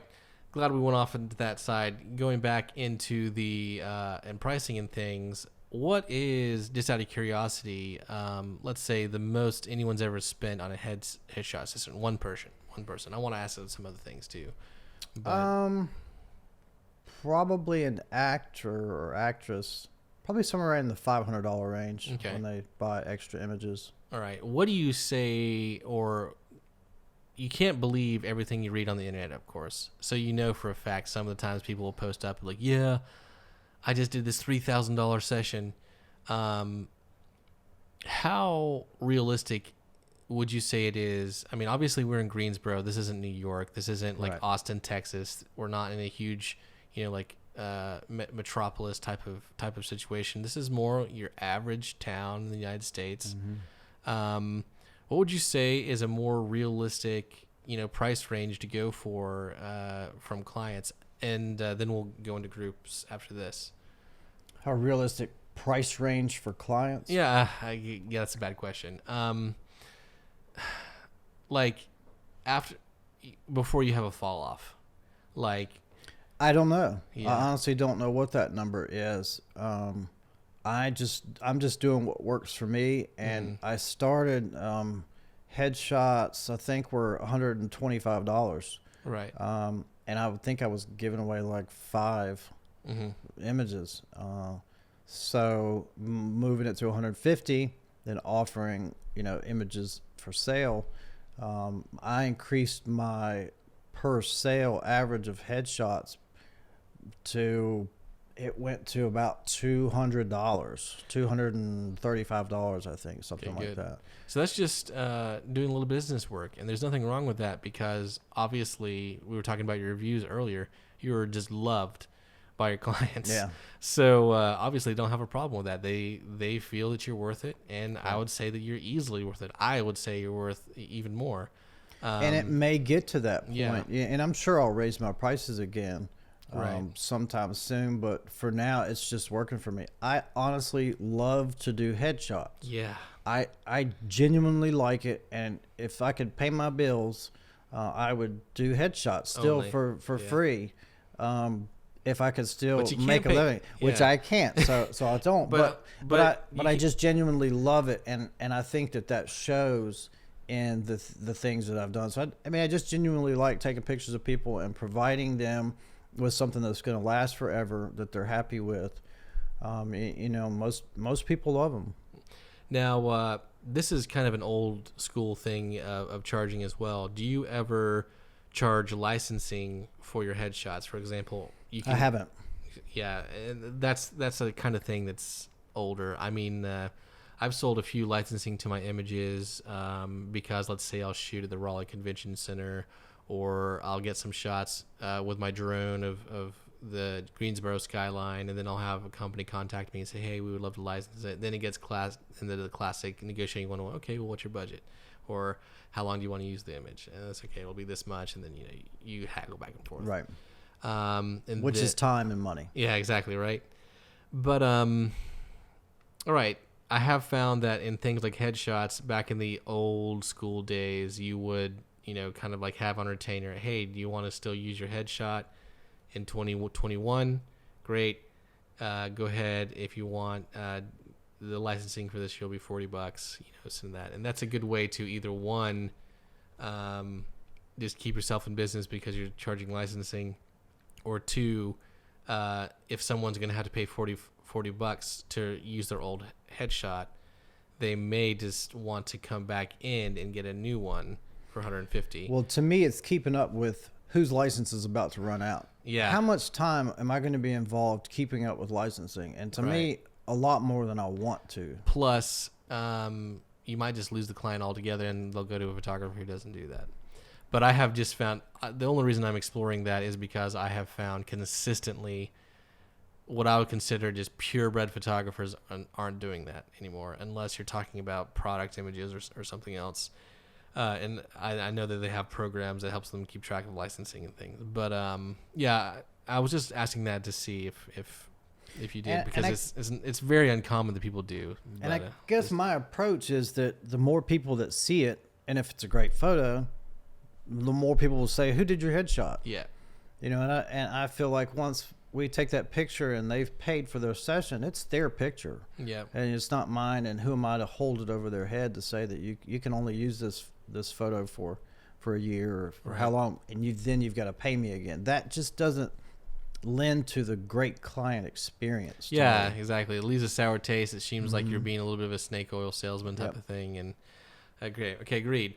Let's move on then to do you offer packages for, let's say someone says, like that staffing person you spoke with, hey, I'd love to have you come and shoot all of our staffing employees. Depends on the amount of people as far as what the pricing will be.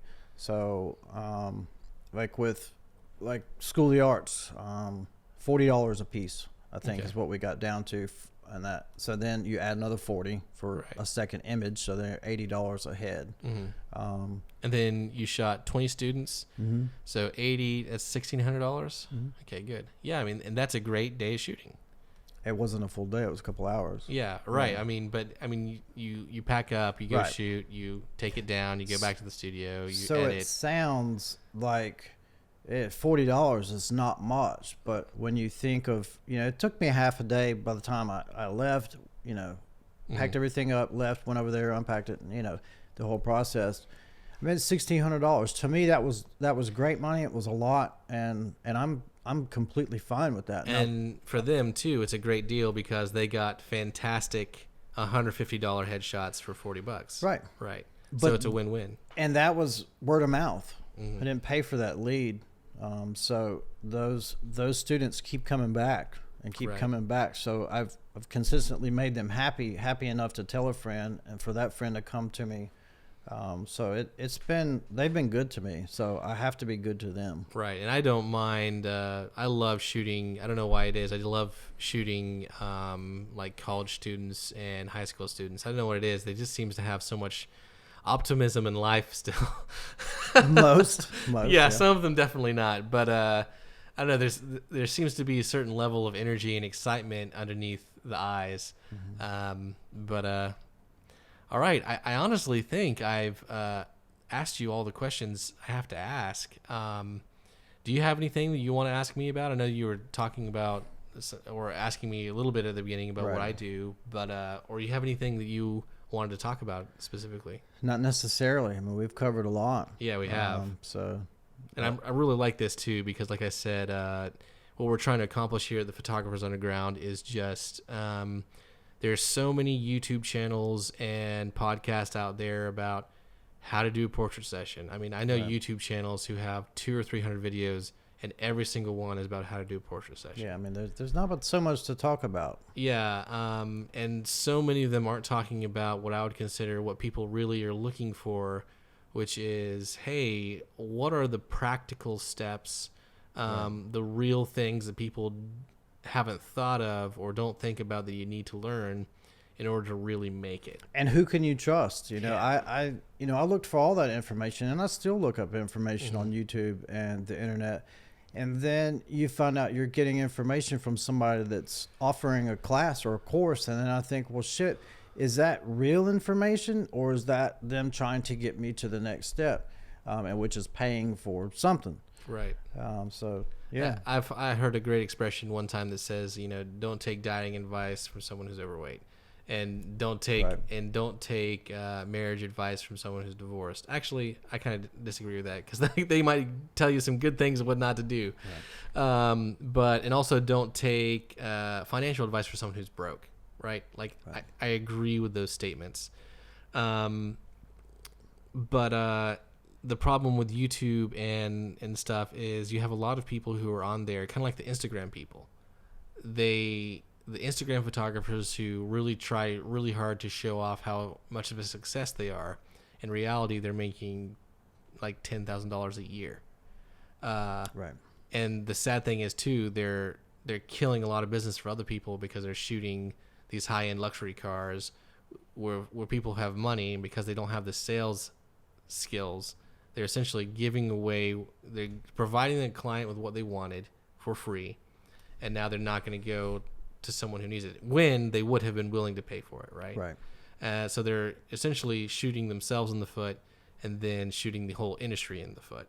Well, that's not sustainable. You can't. So that person will fall off. Right. Somebody else will come up, and hopefully there'll be somebody that has a good business sense and can hopefully will charge money. But those people will always be there. I don't even worry about that person or that client.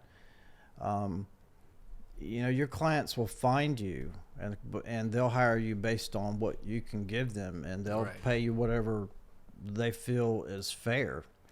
But continuing on what you said too, you have to be careful about who you trust in regards to the information you're getting.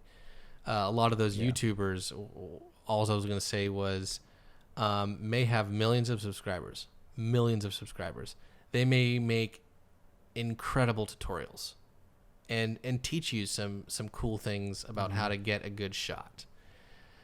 But my problem is when they step out of their lane and start teaching people how to run a photography business, because they've never run a photography business. They've run a YouTube business. They've run a YouTube channel. And I have absolute respect for people who run YouTube channels, because it takes consistency. It takes every hard work every day. It takes a lot of the same elements as it does to run a business. Right. But the problem is when they'll tell people to do stuff like, hey, do free to fee for like a year or two. And it's just like, oof. Maybe you should learn how to sell stuff before that. Maybe you should do free to fee for like a month, and then try to sell yourself. And if it doesn't work out, okay, maybe you need to get yourself a little bit better. But the truth is, you can't work out forever and never kind of like leave the nest. Like, right. You need to stretch your wings and see if you can fly. I think if for me, once I really started to focus on client experience, regardless of what money was involved and anything else, if I wanted to do this full time and successfully, I had to focus on the client experience, and to make sure that I had that zero to minimal stress on the client. It's just an easy process all the way through, and completely informed. There's no back end deal. There's no gotcha at the end that says now you have to pay me for your images or whatever. So that I provided to them what I said I would, and I actually went over and above that. And if I can do that for a long time, I should be successful. You're exactly as long as I've got my money in order and what I need to make.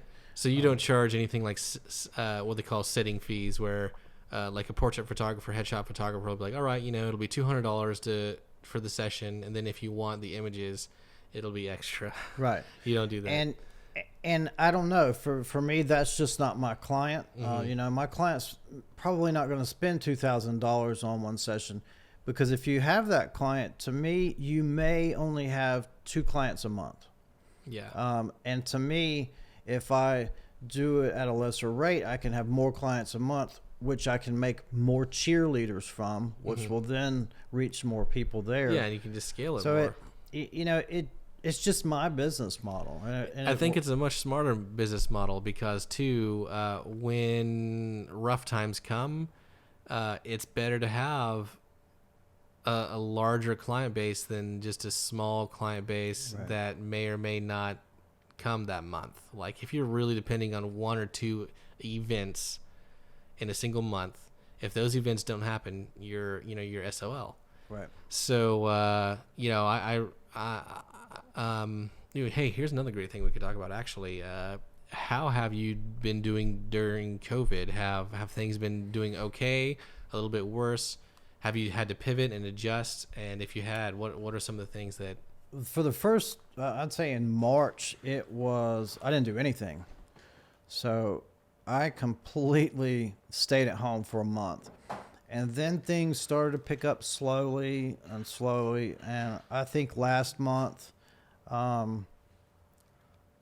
I don't know if I want to say exactly what I made. Well, Yeah, you don't have to do. Yeah. I did pretty good last month. Did you do, let's say, better or worse than usual in your average month? Better. I'm doing better than I did last year. I'm still over what I did last year, even with 3 months of almost nothing. Awesome. So, and we still got a few months to go. So it'll be a great year for me, and I expect to grow at least 30% year over year. But we'll see how that goes. And why do you think it worked out that way? I have heard the same thing from a lot of different people. My business has continued to grow this year. We certainly have had our struggles, but we've adjusted to it. Right. But we've got... What was interesting for me is I lost a few clients because they're trying to save money on their marketing, but I also gained a lot of clients because they're trying to save money on their marketing. So they stopped paying these firms that were honestly just wasting their money on, that are overcharging them for marketing and bringing on people who are kind of learning how to do, like college students who are just staff members. And now they're coming to me where I charge them a little bit less, but they're also getting someone who really knows their stuff. Right. And then I'm supervising or editing or shooting every single thing that they get. Right. So the quality has dramatically improved. And I've had lots of feedback where people are like, wow, like we should have been using you all these years, when they were originally using bigger firms. Right. So it's interesting, this disruption. What I've learned. Have you had similar experiences like that? And why do you think you had, let's say, a month or 2 of almost nothing, and then all of a sudden it just seems to have come back with a vengeance? Well, advertising, SEO, all that stuff helps quite a bit. But I don't know. I think things are getting back to normal-ish. So, so people are going back into the flow. And with, I continue to work on my SEO throughout this whole downtime, so I can continue to have a strong presence on Google when somebody searches. So, and I keep getting more customers. They keep telling more people, and it just keeps growing and growing and growing. If I keep doing what I'm doing, then everything should be great. Awesome. And continue to be so. And I hope to hire another photographer or another couple of photographers. I'm gonna have to sooner or later, because I just won't be able to keep up. Do you have any? How do you feel about that? Do you feel, because obviously when you come to that crossroad, you have to think, man, am I gonna train the competition, or do you not even think about it that way, or do you feel comfortable and you're looking forward to it? Well, certain lots of photographers, you just can't do what I do, period. Right. I can't teach it to you, and you do, and you completely replace me. Right. It just won't happen. There's tons of great photographers out there, but I just feel like there's a lot of room for us all. Everybody's got a spot, and some people just aren't good business people, so they just won't make it naturally. Right. And that's okay, but I don't mind sharing any information that I have with anybody, there's a couple of photographers that, I'll sit down with them about Google Analytics and SEO, keywords on their website. I mean, I'll do whatever I can to help anybody because people helped me when I started. So I really appreciate that information. And if I give it back, it's not going to hurt me. It's also interesting too, like you were saying earlier, sometimes you'll give those people that gold and maybe you'll check out their website a month later, 2 months later, and they haven't done a thing. That's pretty much how it goes. Yeah, that's pretty much how it goes. But, I mean, it is what it is. So I don't worry, if I share everything with you that you're going to suddenly replace me. Right. It's just not going to happen. I have that exact same attitude. Plus, I say even if someone had this idea that they were going to try to, I don't know, get me, or something like that, I'll just tell them good luck because I've got a very good work ethic. And in order to do that, you're going to have to outwork me. Right. And now, that's what I always say.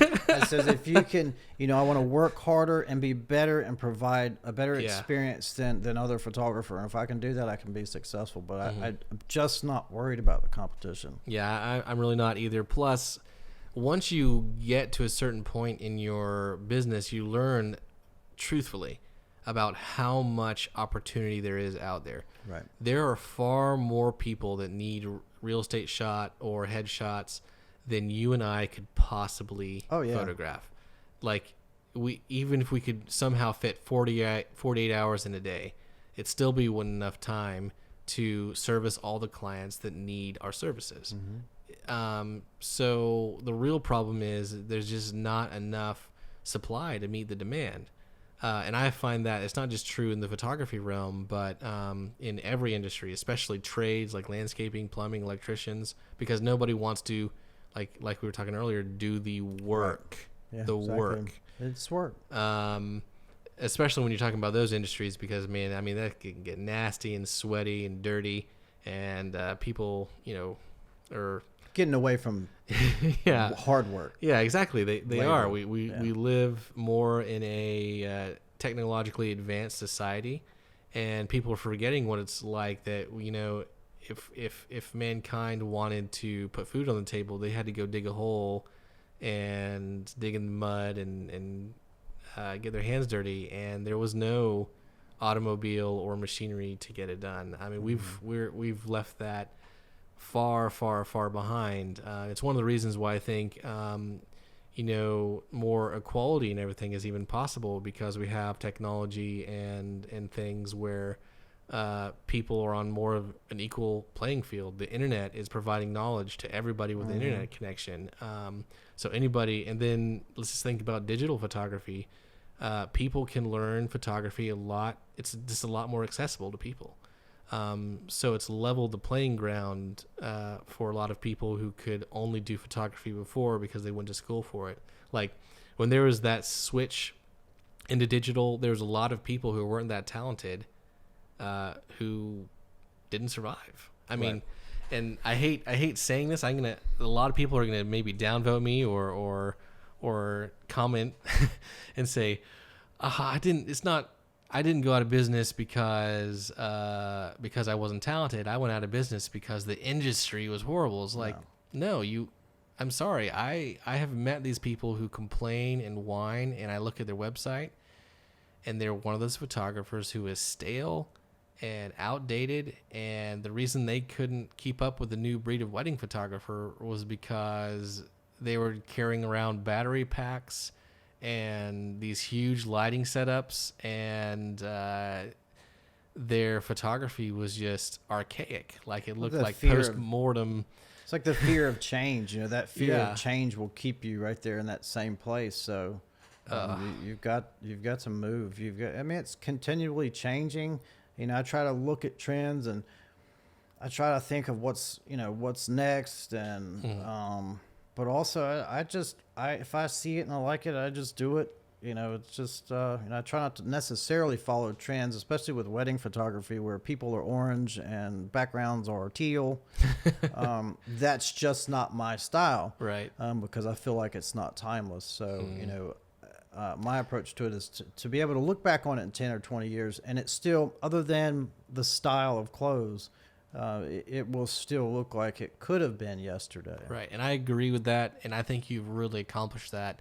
Once again, one of the things that I really appreciated about your work, it wasn't that, bright and airy, dark and moody type of stuff. Right. It was... Which I love, by the way. I love both of those, but it's just not for me. Right, and you just have this really just color accurate, it jumps out of the screen or out of the page right at you, and the subjects just look so natural, true to life. And I'm not just trying to say that and butter you up because you're on my podcast. I truly did appreciate it. And I'm not mentioning the light and airy, dark and moody because I just thought of it. It's sometimes I get really tired of. I hate it when I have a client that calls me and is like, hey, do you do light, bright and airy? Right. And I'm just like. Just like when somebody calls me and say, do you have props? I say, did you look at any of my work on my website?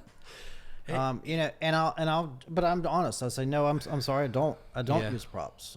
But I've had those light and airy people too. And again, did you look at my website? If you can agree with what's in my portfolio, we can move forward. Otherwise, I may not be the one for you. Have you been surprised? This is something I started realizing about a year or two into my business. And I started getting a lot of referrals from word of mouth. Excuse me. I was blown away by how many people were calling me to use me, and they had never seen a single one of my photos. They had only been referred to me by someone else. They said, hey, I'd like to book you for a session. Okay, great. What do you need? It was obvious to me because if they had seen my website, they know kind of what they should be asking for, right? Right. They had never been to my website. They didn't even know my name. They just got my number or something and I was just like, okay, well, you want a new headshot, and maybe they saw someone else's headshot, but they lots of times hadn't really looked at my photography. They just needed a photographer, found a photographer, and called me for it. I mean, things weird happen. Have you seen a similar type of thing? Like, I can tell some people haven't looked at my website. I actually I had a session yesterday. It was a senior session, and the woman called me. She said she booked the appointment online and wanted to shoot at the Bridford Parkway location. Right. I'm not on Bridford Parkway. Right. She actually meant to call Olin Mills or one of these other portrait studios. Right. But she called me, and I booked the session happily and all, but because I was confused at first what she was talking about. She wanted to schedule an appointment at the Bridford Parkway location. So finally, our conversation last night, I had to ask her, were you trying to call somewhere else, or I'm kind of confused on this? And she said, I was trying to call Portrait Innovations or wherever she was trying to call. And I said, well, that's not me.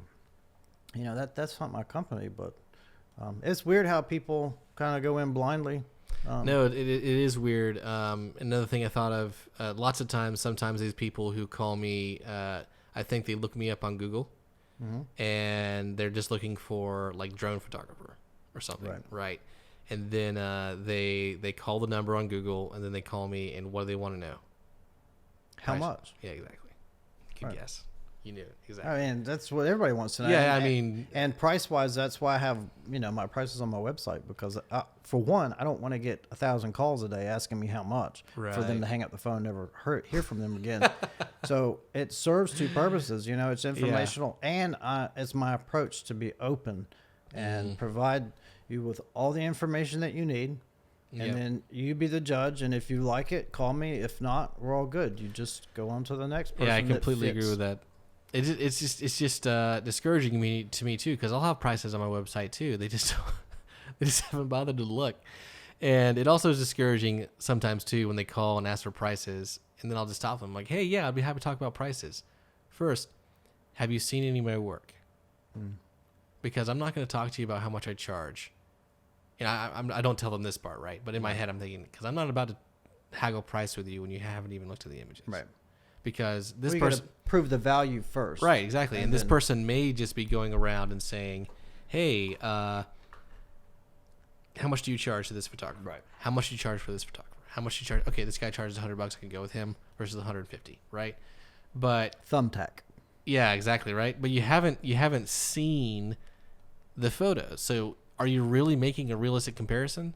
No. And I'll get that all the time, especially in the real estate world. It's like, oh, well, I know this other photographer only charges, let's say half what you do. It's like, okay, well, why are you here then? In my head, I say you're not my client, and I honestly don't waste any more time on the phone. I'm done at that point because I know they'll never want to spend anything extra. They likely will just go to the lowest bidder. It is just not my client, and I'm okay with that. Yeah, I have found that I have won over some of these types of clients by just saying something like, oh, hey, you know what? Thank you for asking me what my price is. I'd love to talk to you about all the work that I do, but I'll be straight up to save you some time. If you're looking for the cheapest photographer in town, I'm not that guy. Right. And if it's your client will appreciate that. Yeah, and that at that point, sometimes my client will just get worked up over price, At that point, it may say, just kind of reset them. Be like, oh, yeah, okay. And then it gives you the opportunity to educate, prove your value, and then sometimes they'll book with you. Well, and it's funny that you mentioned that. It makes me think of a headshot session that the gentleman called me to book, and he says, well, now, there's other photographers that are cheaper. Why is that? And I said, well, you look at their work and, you be the judge. But after he came in for a session, he said he realized now why my pricing was a little bit more than the next person because of that experience. And he absolutely loved his pictures. Yes. And he was a man that did not like his picture taken. Nobody ever likes it. But he was thoroughly impressed with how I was able to capture him, but you see in the light bulb, and he understood at that moment why it was a little bit more. So sometimes I'll, but again, I laid it out for him when he questioned it. Just go look at the work, and if it's worth it to you, then you'll see that. If it's not, then you'll call somebody else, and I'm okay. Yeah, I'm perfectly okay with that, with losing clients that really aren't mine. That's a good place to be, and that's a really good way to approach your business, honestly. And that's, I think, why you do so well, because you're so confident, so secure in what you do. You're not going to let that get in your head and discourage you. I think that's why also a lot of photographers fail. It's not because they fail; it's because they quit. Right. They let it get inside their head. You had talked a second ago too about, you had just said the word thumbtack, and that made me think about stuff. Where do you find online social media? There's different ways. I'm the kind of person who's just all out attack on all fronts type of person. If there's a way to advertise myself, I'm gonna do it. But thumbtack, I don't even bother with myself. But like usually, if you look up on Craigslist, sometimes I let it expire, but if you look up on Craigslist for a photographer, you're going to see me. If you look up on Google for a photographer, you're going to see me. If you look at Facebook Marketplace, you're going to find me. If you look at Facebook Regular, you're going to find me. If you hopefully look for word of mouth, you're going to know who Jonathan Corbett is, right? Or try another photographer or something else. What kind of platforms like The Knot, other things have you found to be just waste of your time? The Knot. Yep. What? And I've gotten a couple of inquiries on the Knot, but I don't pay for The Knot. And they call me all the time. They want me to pay for their platform, which is a few $1,000s a year. I'm just not there yet. I don't feel like and I always ask them when they call me, so you want me to pay $3,000 to be on a list with 200 other photographers? Like that goes against common sense, because if I take that same $3,000 and I put it on Google Ads, I could be the very first person that they see. Yeah. So, and it looks more credible that way too. Right, and I'm exactly what they're searching for. So it just didn't make sense for me. Thumbtack, I've got it. I'm on there. I don't pay for it to be on there. I basically used it as a backlink opportunity. But it's, people want the cheapest person out there. They want the cheapest possible price, and I'm just not that one. So I was also suspicious of Thumbtack that some of the leads were even real. They seemed it's questionable. Sometimes. Seemed manufactured. Yeah. Yeah, and to pay for a lead that probably I did it at first, and a lot of times I'm paying $15 for a lead that would never respond. Same thing with Wedding Wire, and the knot is what I hear happens a lot. So I just don't pay for that to be in a big pool of other photographers. If I can pay Google and be on the top spot, Yeah, exactly. and I can control how much I want to spend. I can control every part of that process. I can control where they land, on what page according to what terms they search for, and all that other stuff. Awesome, man. Well, I think we've learned a lot, and excuse me, I guess if you don't have anything more, we'll start bringing it to a close here. Do you have any slugs you want to throw out there as far as where to follow you or your website that people want to check out? DougBurkePhoto.com. Yep. His website. On Instagram, Doug Burke Photography. I don't think I follow you on Instagram. I need to do that. If you search Doug Burke on Google, it would be hard not to find me. Okay, cool. Yeah. Just out of curiosity, do you get more leads from Instagram or Facebook? Facebook. Yeah, me too. Yeah. Because my demographic, it depends. If it's wedding photography, it would be Instagram. Okay. But headshots, things like that, it's definitely Facebook. Cool. All right. Well, I really appreciate bringing you on. If you guys want to like or subscribe or rate the podcast or video wherever you're watching this, I'd really appreciate it. I do try to bring on some real frontline photographers who really do go out there every day and bring home the bacon. So if you're looking for some more down-to-earth, practical education and good content, please like and subscribe. And hopefully, if you have anybody who you'd recommend, just leave down some comments. Also, make sure you do comment down below. I would love to respond to you guys, being that we're just getting this thing started. I am responding to every comment. And if you have questions or anything, now would be a really good time to get a response from me directly. But anyway, Jonathan Corbett and Doug Burke, thank you for coming in today. Thanks Appreciate for having me. No problem.